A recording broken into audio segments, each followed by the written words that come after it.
Estos son los orígenes de los cielos y de la tierra, cuando fueron creados. El día que Jehová Dios hizo la tierra y los cielos.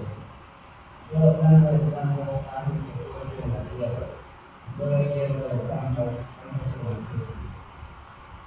Jehová Dios aún no había hecho llover sobre la tierra, ni había hombre para que labrase la tierra. No existía de la tierra un vapor, el cual regaba toda la faz de la tierra. Entonces Jehová Dios tomó al hombre del polvo de la tierra, y sopló en su nariz aliento de vida. Fue el hombre un ser viviente. Y Jehová Dios plantó un huerto en Edén al oriente. Puso allí el hombre que había formado. Jehová Dios hizo nacer de la tierra todo árbol del cielo a la vista, bueno para comer. También el árbol de la vida, en medio del huerto, y el árbol de la ciencia del bien y del mal.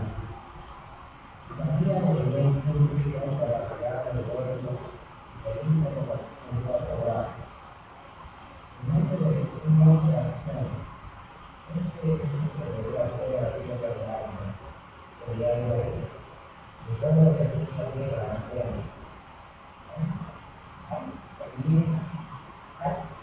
Allí también veréis Dios guiones. El nombre del Señor de Dios es Dios. Este es el que rodea toda la tierra. El nombre de Dios es Dios. Este es el que va al oriente así. Cuarto de Dios es Jehová. ¿Cómo pues podrá Dios al hombre lo puso en el huerto de Edén, para que lo guardara y lo guardase? Entonces Jehová Dios al hombre diciendo: todo árbol del huerto podrás comer, mas el árbol de la ciencia del bien y del mal no comerás, porque el día que de él comieres, ciertamente morirás. Y dijo Jehová Dios: no es bueno que el hombre esté solo, le haré ayuda del hombre para él. Jehová Dios formó pues la tierra, toda bestia del campo, toda ave de los cielos. Los trajo a Adán para que viese cómo construía la mar. Todo lo que Adán llamó a los animales vivientes, ese es su nombre. Hizo Adán comida a toda bestia y ave de los cielos, todo animal del campo.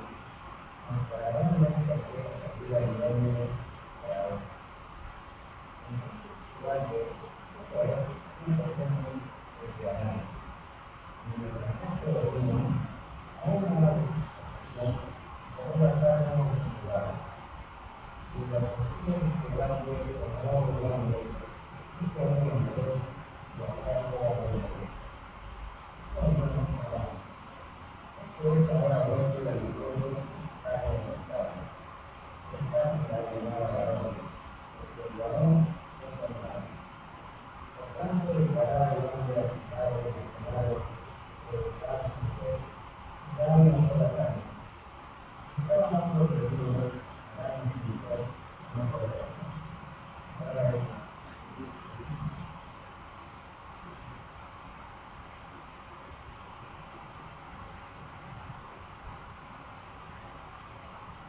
Vamos a una serie sobre lo que tiene como base la revelación de nuestra acción a través de los programas de ustedes, que dice la construcción de nuestra misión como iglesia de destinos, como iglesia para glorificar a Dios por medio de la proclamación del Evangelio de Jesucristo, que genera conversión personal, comunidad cristiana, renovación cultural y compromiso misionero vivo de él con el mundo.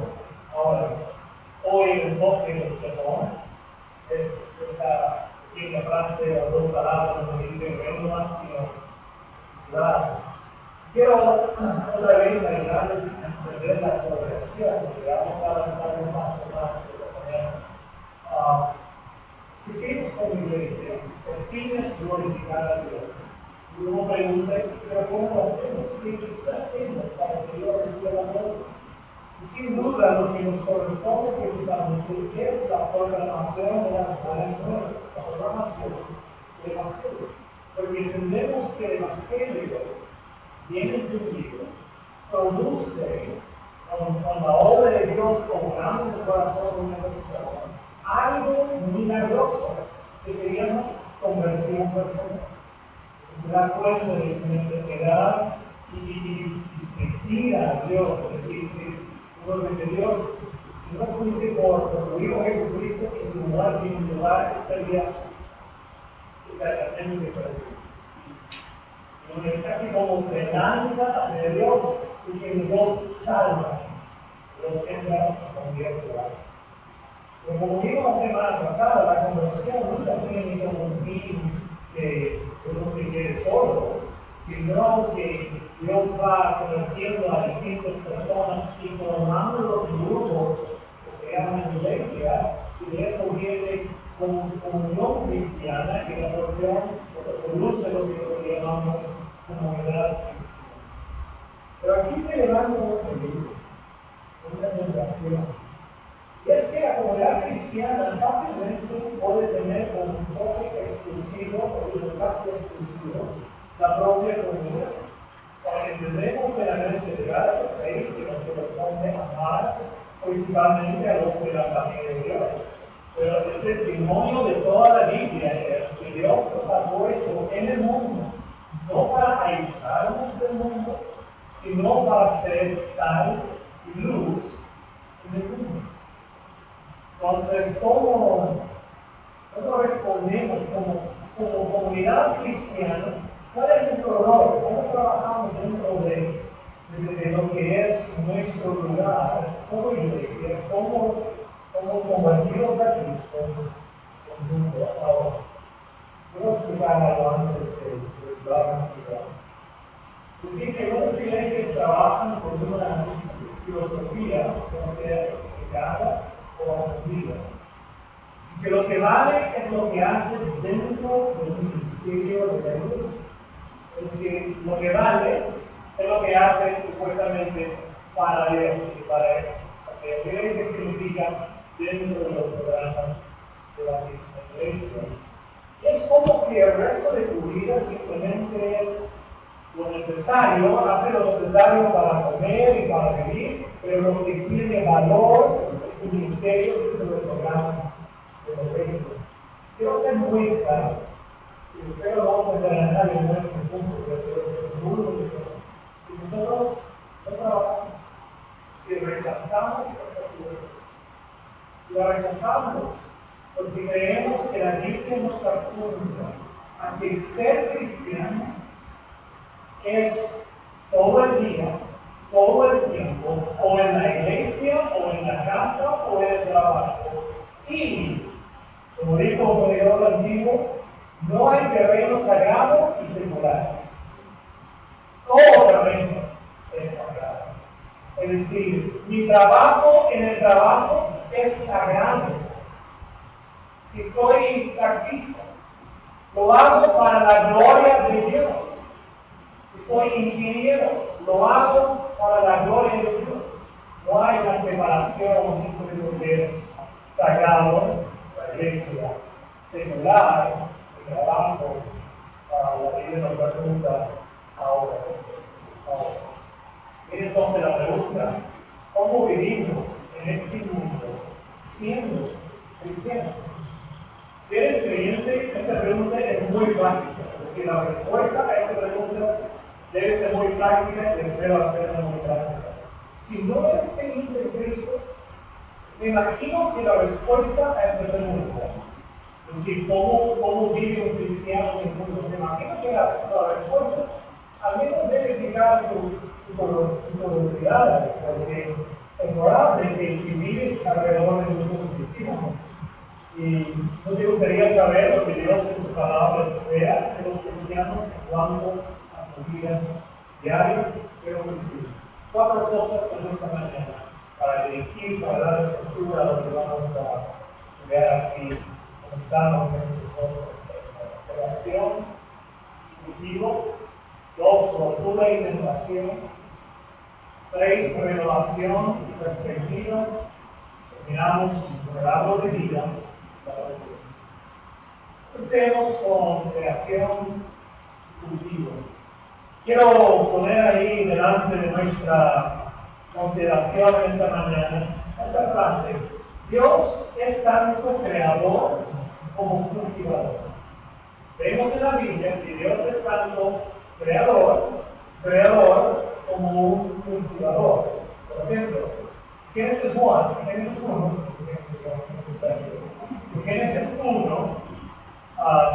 escribí la palabra 1, escribí Génesis 1, estamos en el panel. Génesis 1. En Génesis 1 vemos a Dios principalmente como creador. Vemos a Él creando los cielos, el sol, la luna, los animales, las flores, los árboles, etc. El primer capítulo de la Biblia describe la historia linda de Dios de la nada, terminó ahí latino ex nihilo, creando lo que ahora existe, la tierra, el cielo, la vida, todo. En Génesis 2, gira un poco el cuadro y vemos a Dios no tanto como creador, sino como cultivador. El concepto de cultivar tiene que ver con el concepto de gobernar. Es decir, uno que cultiva un jardín es el que es gobernador del jardín. Decide qué va a ir acá, qué tipo de semilla vamos a plantear, etcétera, etcétera. Es el que gobierna el desarrollo de lo que ya ha sido creado. Eso es lo que vemos en cuanto al rol de Dios ahí en estos dos. El creador trae algo a la existencia, el cultivador gobierna todo esto. Y llevamos el argumento un paso más. Vemos que Dios le da al hombre el privilegio y la responsabilidad de participar en ambas actividades. Nos invita, en algún sentido que voy a explicar en un momento, a participar en la obra de creación, y de todas maneras nos invita a participar en la obra de cultivación. Entonces, hacemos con cultivación. Y les dirijo a Génesis, ahí sus Biblias están ahí en Génesis 2. Pueden buscar una hoja quizás antes, en Génesis 1, versículo 26, donde la palabra dice así, Génesis 1, 26. Entonces dijo Dios: hagamos al hombre a nuestra imagen, conforme a nuestra semejanza, y aquí viene la palabra clave: y señoree en los peces del mar. ¿Quién es el hombre? El ser humano. Más señorear. Esta palabra señorear tiene que ver con gobernar. Es decir, nos corresponde como seres humanos cierto tipo de gobernar sobre la creación.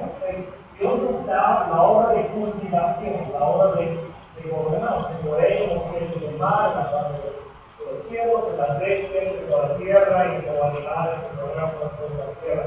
En el mismo texto nuestro, en el 2, versículo 15, dice: tomó pues Jehová Dios al hombre, lo puso en el huerto de Edén. ¿Para qué? Para que lo labrara y lo guardase. Pero si Dios nos da primero una obra de cultivación, de tomar lo que Él ha creado y hacer algo con lo que Él ha creado, nos ha dado las materias primas, se puede decir, que nos invita a gobernar, a señorear, a hacer algo cultivado por lo que Dios ha hecho. Pero quiero que vean aquí también,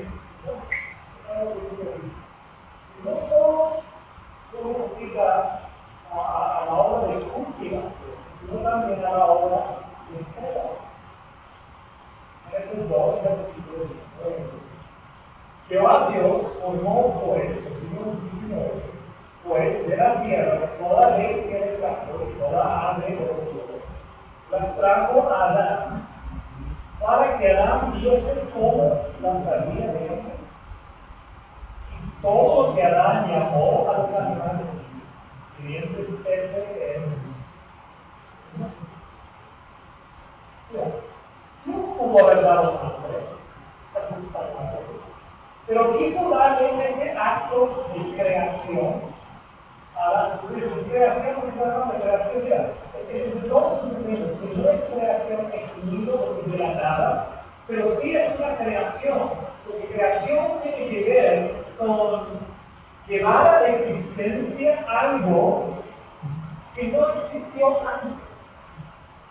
Y es exactamente lo que Dios está dando a esa obra a Adán. No existieron los nombres de los animales, estuvieron ahí y nadie supo cómo llamarlos.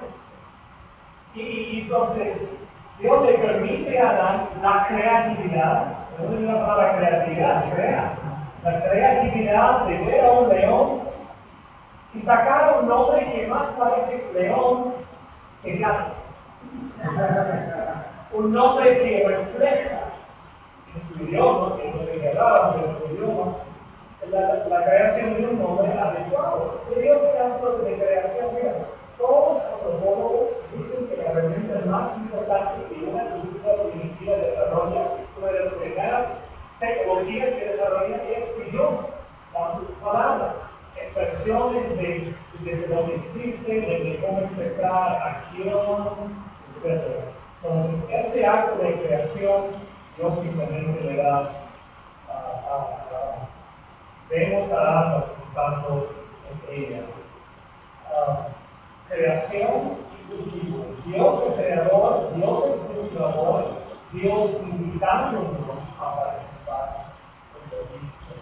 Solo un momento antes de avanzar el libro a Santo Momento ahora. El mismo autor de Génesis 2 o 6, también el autor de Salmo 90. Mira lo que dice. Aquí Moisés, en este salmo, despliega la gran eternidad de Dios. Salmo 90, versículo 2. Antes que naciesen los montes y tomases la tierra y el mundo, desde el siglo y hasta el siglo, tú eres Dios. Ya que no entiendo el Moisés, es decir, escribió sobre toda la creación. Y desde el siglo hasta el siglo tú eres Dios. Era un salmo que nos apunta a Dios como creador, a la eternidad de Dios. Pero quiero que diga cómo termina el salmo. Y es lógico que nos escribió Génesis 1 y 2 y también escribe el salmo de Dios. Sea la luz de Jehová nuestro Dios sobre nosotros. Y la obra, mira, no dice la obra de Dios. ¿La obra de quién? Nuestras manos, de nosotros. Confirma sobre nosotros.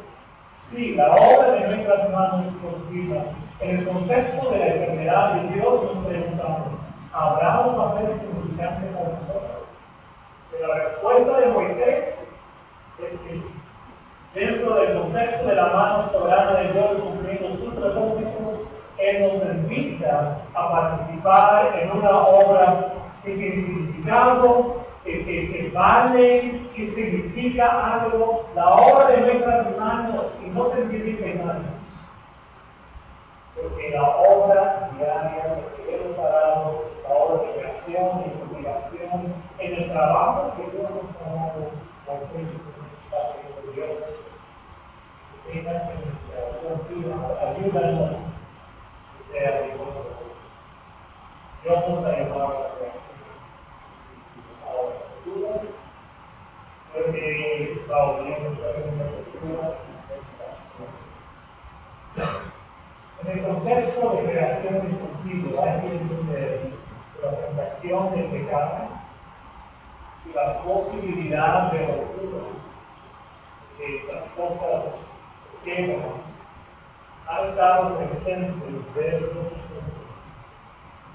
El libro a Génesis 2, 8 y 9. Jehová Dios captó el muerto de tierra de oriente. Puso ahí el hombre que había formado y Jehová Dios hizo nacer de la tierra todo árbol delicioso a la vista, bueno para comer, también el árbol de la vida en medio del huerto y el árbol de la ciencia y del bien.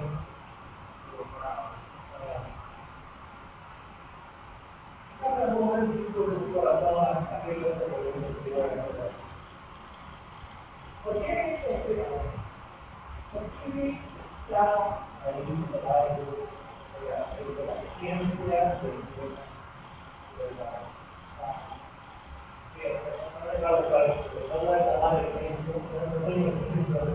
ahora, para profundizar en esta pregunta, si quieren hacerme preguntas después de la discusión, después de las preguntas, pero ahora, quiero solo decir una cosa. Yo sé que no vas a deshacer toda la vida, pero voy a dar una pequeña explicación. Y es que solo quiero observar que un campo clave en lo que permite a la humanidad la realidad de una vida de aventura, de propósito y significado, es la esencia de eso. La esencia de eso.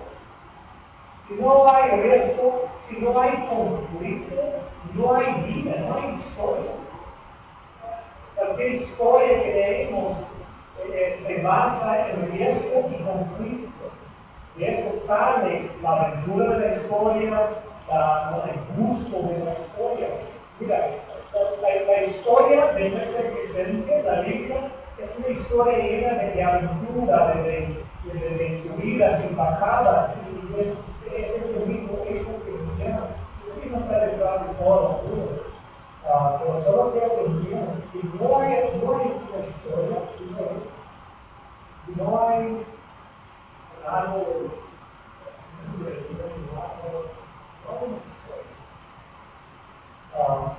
creo que la explicación de por qué permitió la sociedad ha explicado de alguna manera que tiene que ver con eso, aunque ciertamente no es toda la respuesta. Ahora,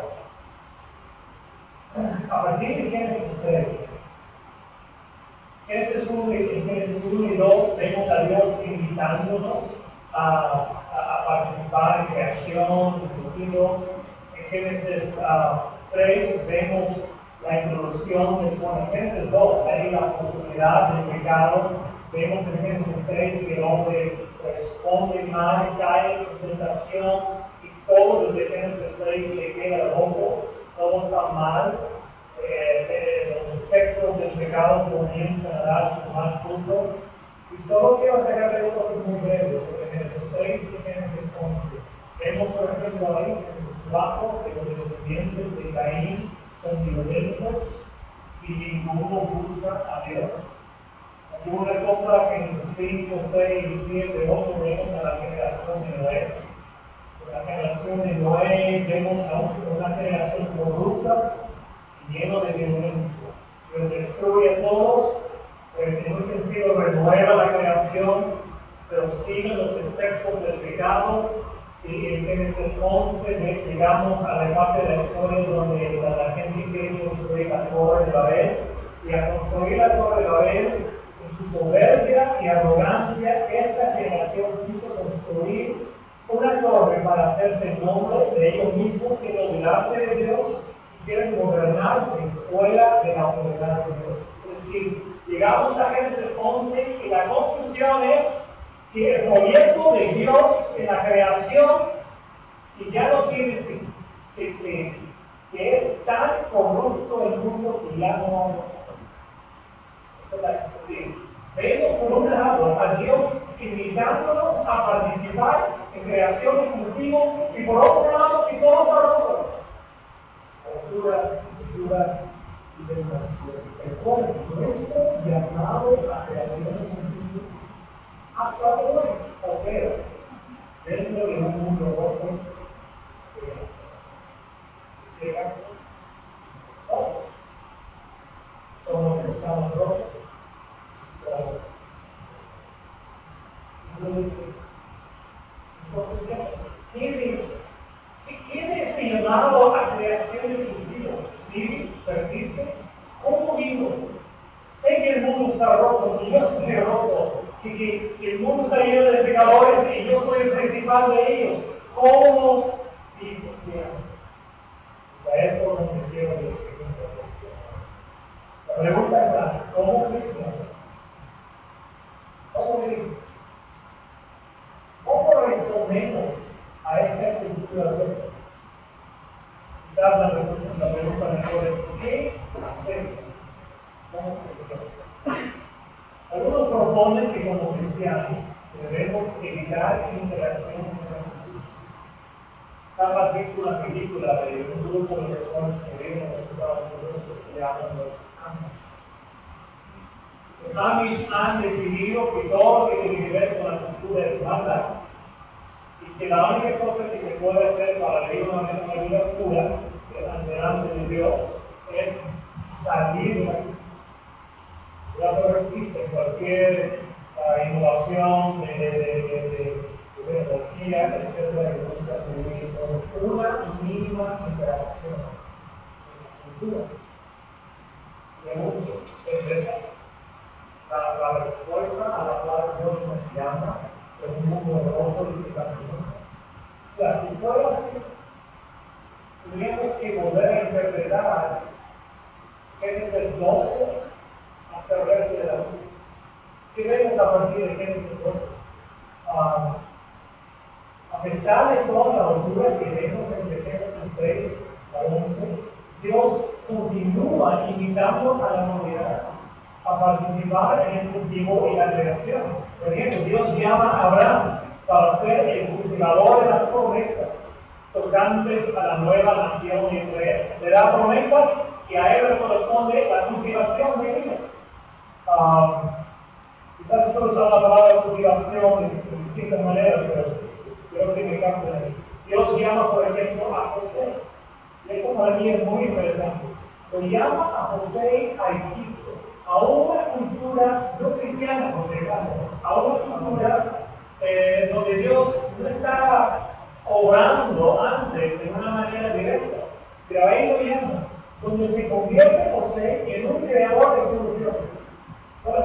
Hoy he escuchado bastante ya el concepto de soluciones.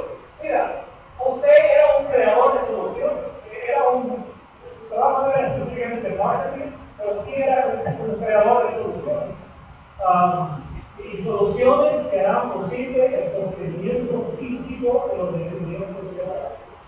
Es decir, José buscando soluciones no solo para la familia de Israel, aunque era quizás el enfoque principal, sino para todo el mundo. Es decir, de todo el mundo venían a Egipto, donde José estaba cultivando una red de soluciones para el bienestar del mundo en ese tiempo de escasez.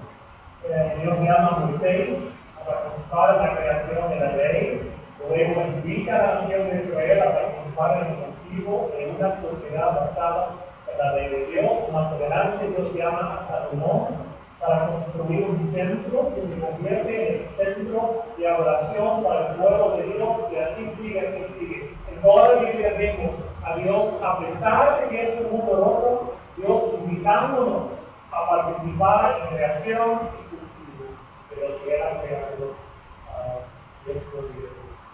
El mes pasado leí un libro que se llama Haciendo Cultura, recuperando nuestro legado de un autor mexicano que se llama Andy Krauss. Sin duda, es el libro más interesante que he leído este año. Andy Krauss dice que básicamente da 4 respuestas, explica 4 respuestas que un cristiano puede tener en cuanto a la cultura. Es decir, ahí está la cultura del mundo. Y una pregunta que por años ha estado en el corazón del pueblo cristiano es: ¿cómo respondo a la cultura? ¿Cómo vivo dentro de la cultura? Krauss dice que básicamente hay 4 respuestas. La primera respuesta dice es condenar. Condenar tiene que ver con condenar lo que es moralmente malo dentro de la cultura. Segunda respuesta, criticar. Y es semejante a condenar, pero criticar es no tanto condenar, sino es tener siempre una perspectiva de ver lo que es bueno, lo que es malo, uno poniéndose como un crítico de lo que hay en el mundo nacional. La tercera respuesta es lo que él llama confiar, donde un cristiano esencialmente todo lo que el mundo tiene y produce una forma cristiana de lo mismo. la cuarta, dice es consumida. Y aquí es simplemente aprovechar y usar el bien cultural tal como está construido. Ahora, ¿qué hacemos con esto? Aquí se pone algo para mí muy interesante. Las cuatro respuestas en distintos momentos y en distintas situaciones son respuestas apropiadas.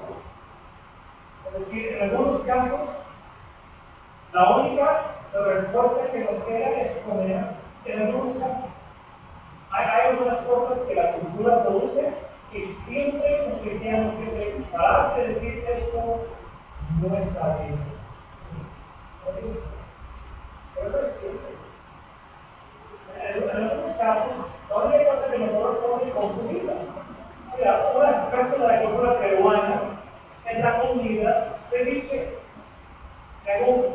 ¿Y qué hacemos con el ceviche? Yo he intentado copiarlo, no me sale tan bien como que simplemente en mi caso es mejor consumirlo. Es decir, depende de lo que es el bien cultural. La reacción es, depende de la situación. Y aquí es donde creo que se queda clara que ninguna de estas reacciones, de esta respuesta, debe llegar a ser nuestra postura permanente. La manera principal en la que tenemos que responder. Mira, los Amish, su postura es esa primera, condenar. Es decir, inmediatamente condenar. Y cualquier cosa nueva, condena. Es su postura y no su postura. Hay otros, por el otro lado, por el otro extremo, solo consumen cristianos que cualquier película nueva, cualquier música nueva, cualquier estilo de ropa, simplemente consumen.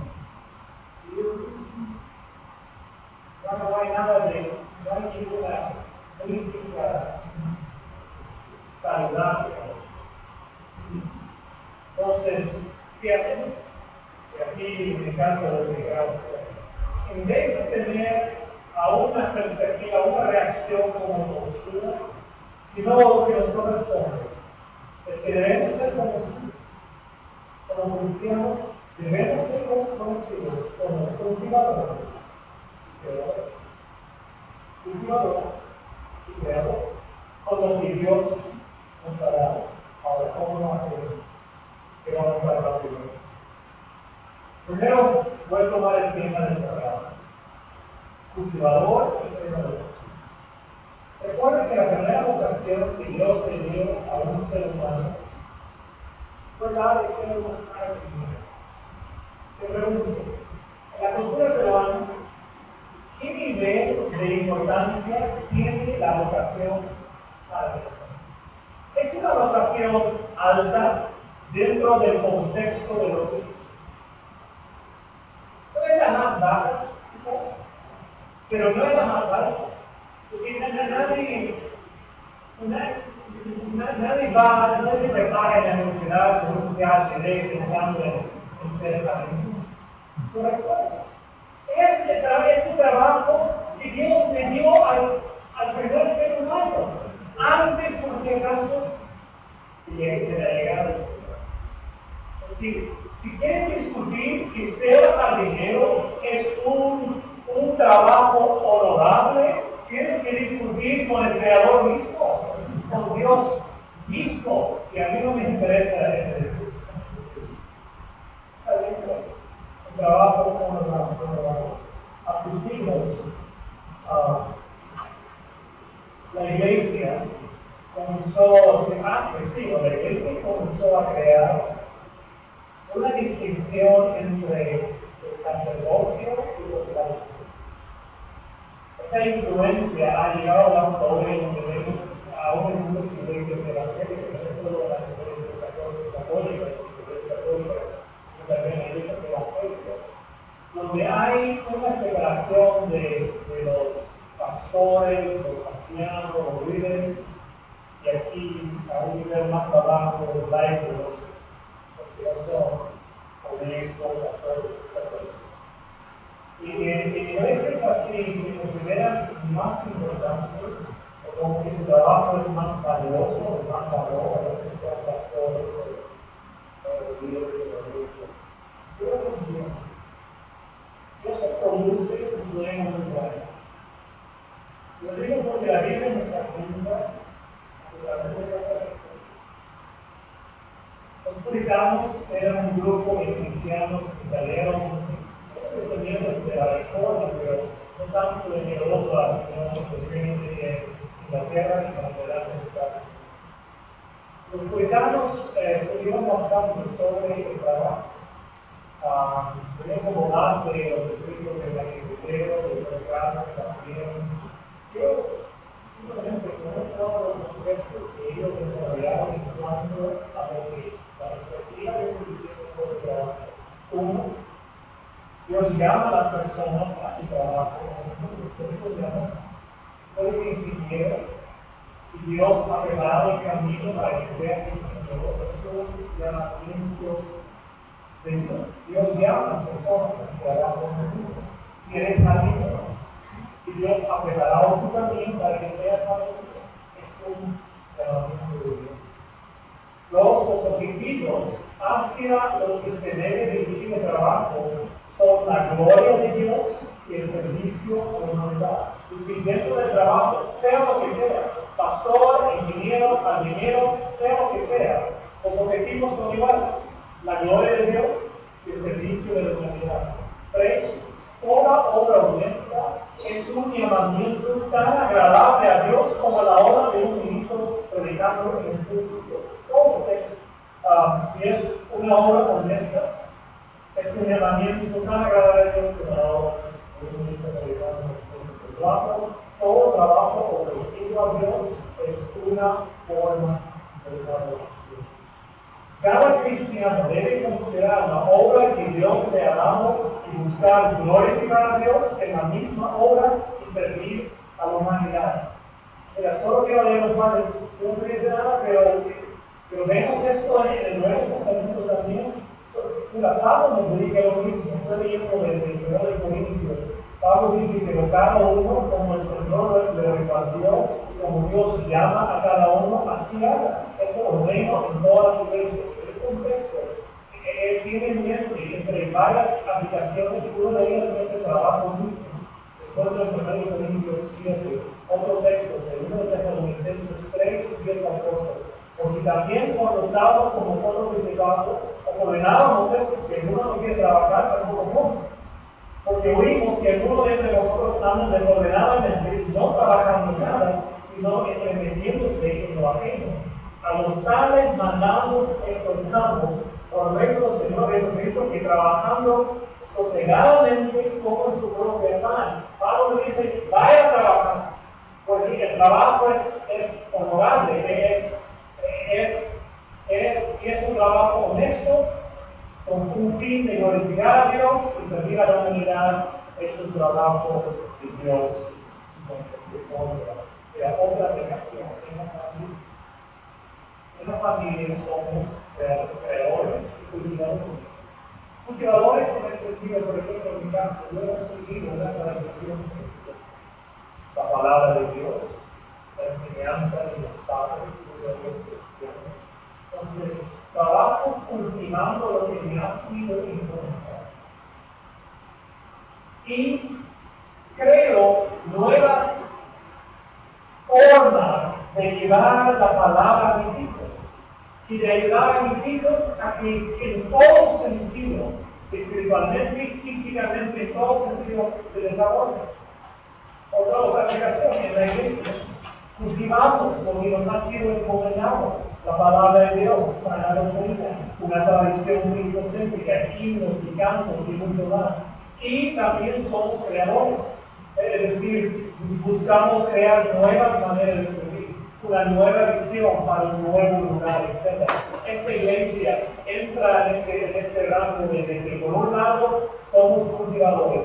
Tenemos una tradición evangélica, bautista, cristocéntrica, y queremos honrarla y seguir desarrollando esa filosofía. Y por otro lado, estando en una nueva situación, en un nuevo lugar, en una ciudad grande como Lima, en una ciudad con bastante y constante cambio, queremos constantemente responder y buscar crear nuevas expresiones y nuevas maneras de avanzar en el Evangelio de la Iglesia de Dios en nuestro contexto.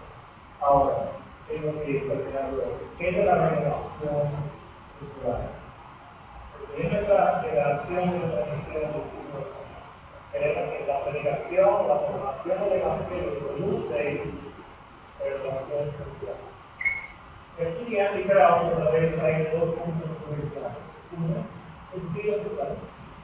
La cultura es lo que hacemos. Y cultura no es una perspectiva, no es un concepto que está ahí en el aire. La cultura es lo que hacemos. Artículos, ideas, métodos, etc. Y la única manera de cambiar la cultura es crear más cultura. Ahora, con eso en mente, explico esto. Nosotros hemos sido llamados para ser culturadores, lo que Dios hace es que Él toma nuestros humildes intentos de cultivar y crear, y Él comienza a usarlos. Comenzamos a ver que Dios, de maneras aparentemente pequeñas, nos usa para influir en una parte muy pequeña de nuestro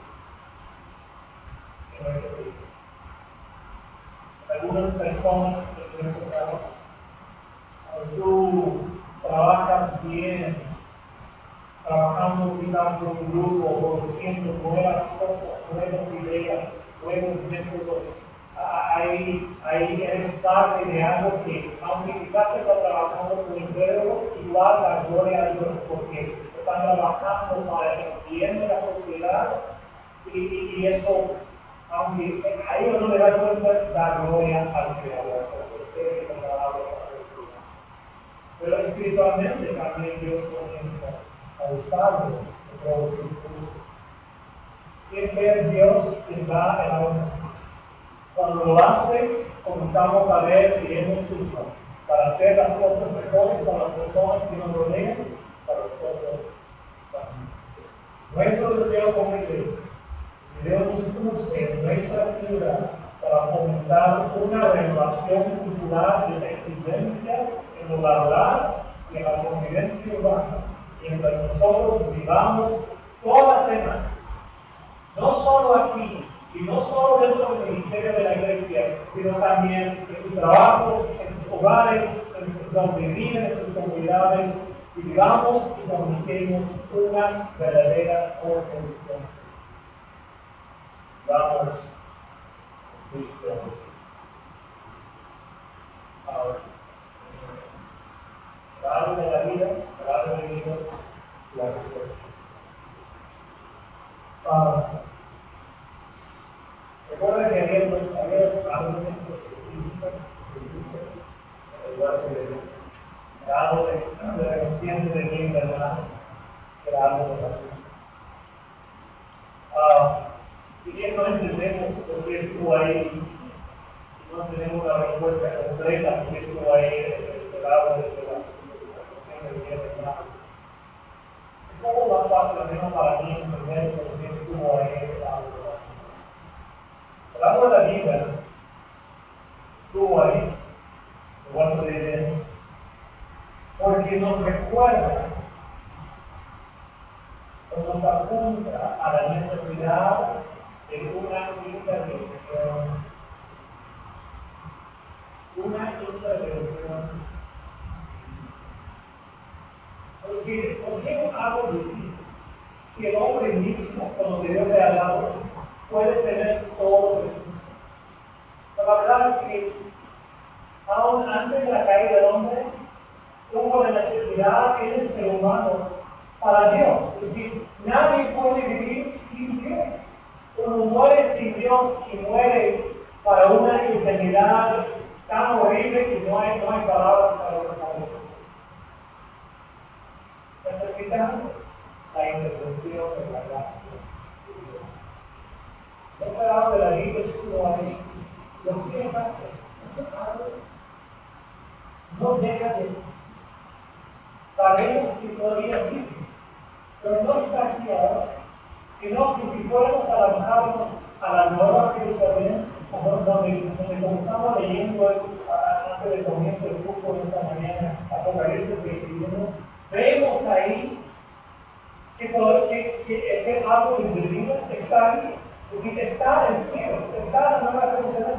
Fíjense por qué. Y otra vez, principalmente para recordarnos que necesitamos la intervención de la gracia de Dios. Necesitamos su vida. Y Él se mete en nuestras vidas, Él siendo soberano. Ahora, ¿qué es la resurrección? La resurrección simplemente, históricamente hablando, es el evento que ha tenido más impacto sobre la cultura en toda la historia. Y no estoy hablando de términos espirituales, estoy hablando de términos culturales. Esta resurrección involucra el cristianismo. Y no hay otro factor más que el cristianismo que ha afectado la cultura en los últimos 2.000 años. Es un diferente hecho histórico. Y uno pregunta, ¿por qué la resurrección? ¿Qué poder tuvo para producir, de un hombre judío, Jesús, para producir un efecto cultural tan profundo y tan grande y tan amplio? Y la única explicación es que ahí Dios intervino, Dios puso la mano, Dios obró, Dios demostró su gracia, resucitó a Jesucristo y nos hace la promesa que nosotros podemos participar. Es decir, Dios nos ha llamado a ser cultivadores y creadores de la cultura. Seámoslo buscando la excelencia en todo lo que hagamos, entendiendo que Dios dará el crecimiento según su voluntad y descansemos en el poder de Dios. De meterse en esto con actos de gracia interviniéndose.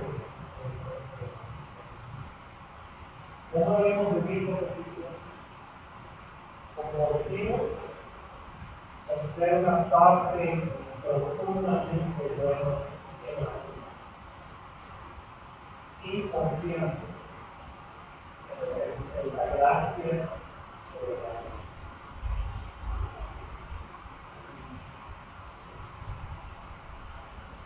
Sabrá que les invito a que seamos todos, por favor, en un poco.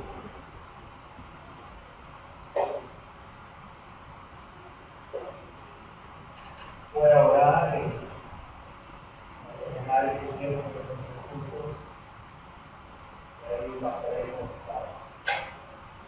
a un momento de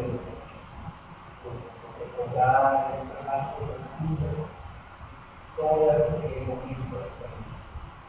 Lo que hace posible una vida cambiada y una cultura afectada por cristianos cambiados. Por el amor de Dios. Por eso, la cena del Señor va a ser recordada. Padre, gracias por nuestras vidas a ser parte de tu plan de mundo, servirte por la iglesia, por el hogar, por el trabajo, trabajando bien, creando, cultivando, orando, glorificando, sirviendo a la humanidad y de esa manera. Gracias por